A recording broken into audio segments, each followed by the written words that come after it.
A Passion for Mushrooms by Chrononautical. Chapter 21. Daughter of Kings.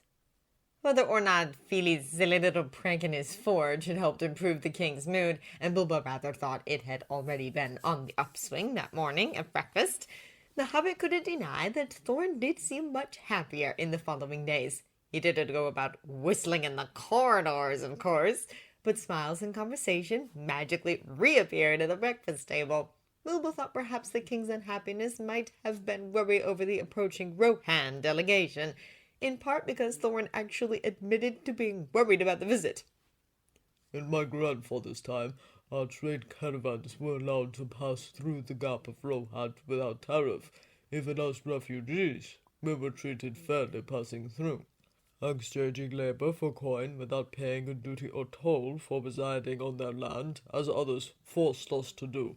It was not charity, but most who would die for the lack of that passed long before we reached Edoras. I shot more horses in that land than I had ever before seen in my life. Yet it was not a bad time for our people. Then I'm sure this meeting will go well. Bilbo said in truth he was already looking forward to meeting the famous horse lords, having heard tales of the wonderful beasts that so far surpassed any other steed. I would like it to. Sighing, Thorin gazed off at empty space for a little time. Bilbo let him think, content to admire the king's noble profile.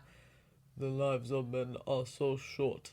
The king who treated me well enough as a young prince was the great-grandfather of the man who now sits on the throne in Edoras.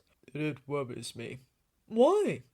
They have forgotten the old friendship. They almost do not send an ambassador at all, and the one they send is a child. Theodwyn, daughter of the king, sister to the heir apparent.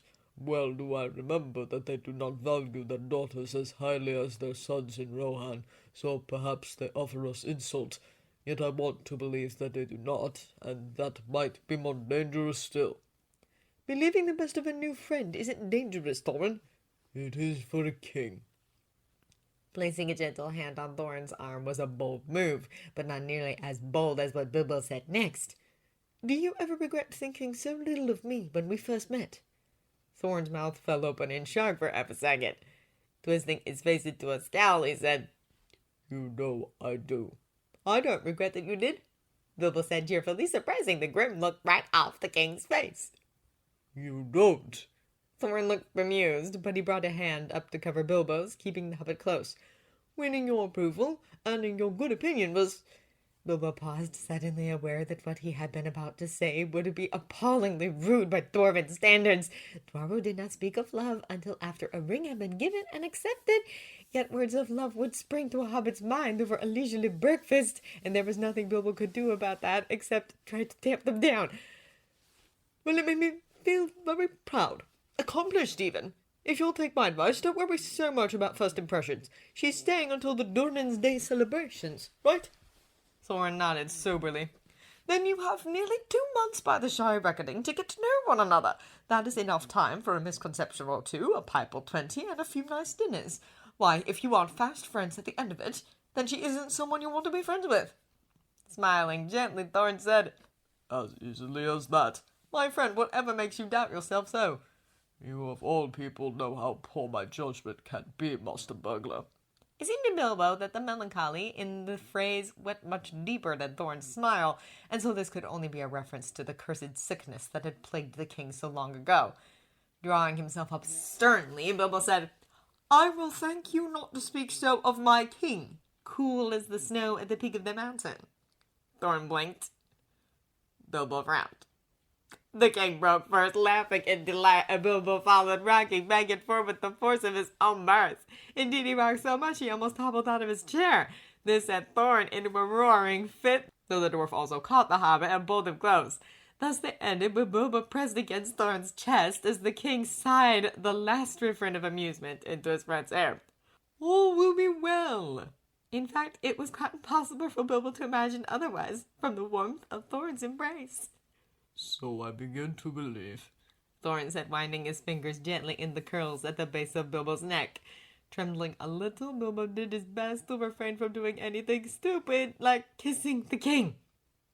Since he had not yet given Thorin a ring, the caress must be completely innocent on the part of the dwarf. No matter that it shook Bilbo to his very core, it was not intended to do so. As a point of courtesy, I ought to have put a stop to it, really, instead of practically pushing himself into Thorin's lap like an ill-mannered cat. But Bilbo had never been particularly good at denying himself, and it was all apparently benign enough from Thorin's perspective. For if it offended him, Bilbo did not doubt that the dwarf would simply drop him to the floor instead of slipping his thumb under the hobbit's shirt collar to rub gently over his spine. Such a gesture must be chaste among dwarfs, for Thorin released him soon enough and bade the hobbit good day as though nothing at all unusual had taken place. Which was apparently the case, just as it was on those mornings when Bilbo found some duplicitous way to feed Thorin from his own fork. Once again, Bilbo seriously considered trying to give Thorin his ring and getting everything out in the open. Of course, things would change after Thorin refused him. Bilbo knew the king would be kind enough about it, but once the offer was made and rejected, enjoying intimacies such as sharing a plate would be truly unscrupulous instead of only hopelessly delusional. Putting the matter from his mind, Bilbo set about his task. Perhaps Thorin had not intentionally given it to him, but it was obvious that the king would like additional opinions about the Rohirrim. So Bilbo set out to form one. On the day that the horse lords were scheduled to arrive in Dale, Bilbo and his apprentice happened to be in the market exploring the many vagaries of choosing perfect eggplants. Thus, it was a complete coincidence that he was holding a cucumber and joking about the weather when he was among the first to see Theodwyn of Rohan. If he had made the trip to Dale every day for 3 days before their arrival and intended to keep making it every day until they came, well, Erebor was not so very far from Dale as to make such visits unusual. Cantering through the marketplace like traveling entertainers, the horses seemed both larger and lighter than even elvish mounts. Theodwyn rode at the center, surrounded by 20 other riders in shining armor with long spears, but she wore only a simple white shift. Her hair was golden and uncovered, streaming up behind her like a banner in the wind. It was a magnificent showing, yet Bilbo agreed with at least part of Thorin's pessimistic concerns. Theodwyn looked very young, around the age of Bane, Bard's middle child, though Bilbo had no idea what that counted for in years. Of course, Bane had faced a dragon steadily at his father's side and slain orcs in battle, which many a middle-aged hobbit could never do, so perhaps a count of years was not the way to judge a leader. For no one could deny that Theodwyn was a leader, as she reined in her great beast and commanded the riders around her with the simplest gestures. Arraying themselves in a single line to impressive effect, the horse lords stood to attention before the steps of Bard's Hall. Bilbo wasn't sure if it was insult or not that they waited for the king himself to come to the door, but since Bard did so at once and sent no intermediary, there was no way to judge the Rohirrim's intent. Bard stood at the top of the steps, flanked by his children, all wearing crowns of Ereborian gold, but he did not speak first. Indeed, he did not need to. "Hail, King Bard, the dragon slayer!" Theodwyn cried ceremoniously. As one, the horses in the line bowed their heads and stretched their forelegs. All of the riders removed their helmets in a single moment, bending their necks. At the same time, Theodwyn's own golden mount knelt upon the ground, and the lady slipped from its back. Standing on her feet before him, she tilted her own head in a graceful gesture of respect. "Great are the tales of your deeds, King Bard, when they are sung in the halls of Edoras." Bard looked shocked by this display, but he quickly recovered. "I am honored that word of my people is considered worth telling in the golden halls of the House of El. Please be welcome in our humble city, Lady of the Mark. What comforts my house may provide are yours and your companions. I beg you will forget our modest offerings and make free of anything that you desire." The lady smiled. It made her look even younger still. "Happily do I accept your hospitality, and boldly will I make free of it at once. Not for myself, but for Sunflash and our other horses who have carried us long on a hot day. Might there be a place with water where we can tend to our friends?" "Of course," Bard said warmly. "I will show you the way myself." One of the riders, a stout man with gray hair in his nut-brown beard, coughed disapprovingly. Theodwyn scowled. "My apologies, Dragon Slayer. I forget my manners." She whistled sharply, and a great chestnut stallion cantered up from the baggage train to join the line of riders. "In honor of your deeds, please accept this gift of a horse. He is eye bright, a rod's full, And I am sure he is also very thirsty, even though he has not been carrying anyone today. This last she said rather pointedly toward her advisor, and Bilbo was reminded of sneaking apples to Myrtle under the cover of darkness. The Lady of Rohan was stubborn and spirited. It was no surprise at all to discover that he liked her. While Bard made speeches of thanks, surely followed by the ladies' speeches of hoped for friendship, likely followed by more speeches yet until they all finally went to water the horses, Bilbo crept away. Dashing about the market was hindered by every shopkeeper's desire to discuss the spectacle, so he enlisted Leah's help in finding what he needed. An hour later, the hobbit made his way to Bard's receiving hall, where he found the lady and the king sitting and talking with other nobles and big folk. To his credit, Bard's look of polite interest in the graying rider's speech probably did not appear faint to anyone who did not know him well. Still, the way he shot from his chair to welcome Bilbo likely gave the game away.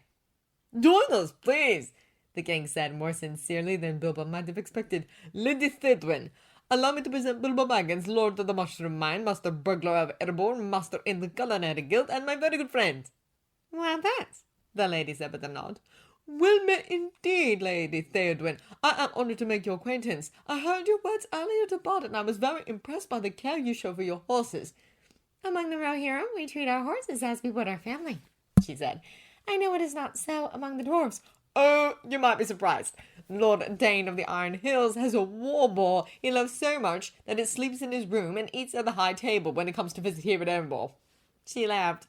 "You make it sound like a lapdog." "A friendly hound, in fact, that would match your Sunflash for weight, and who I have seen bite the arm off an orc with no great difficulty." "And do all dwarves treat their war steeds so?" "No," Bilbo admitted. "Most of them quite reasonably allow the animals to be stabled until they are needed." "May I hope that while I visit here in Dale, we might have an opportunity to go riding together?"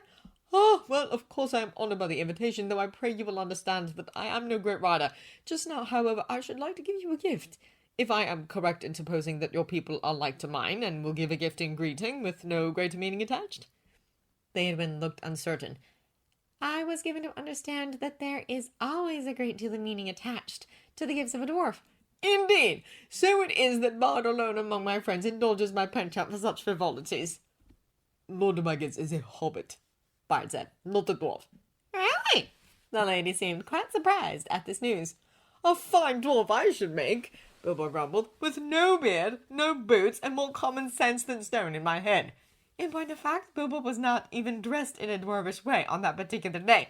He had on his third-best waistcoat, a very respectable mustard color, with only brass buttons and no embellishment at all. His jacket was a comely shire green.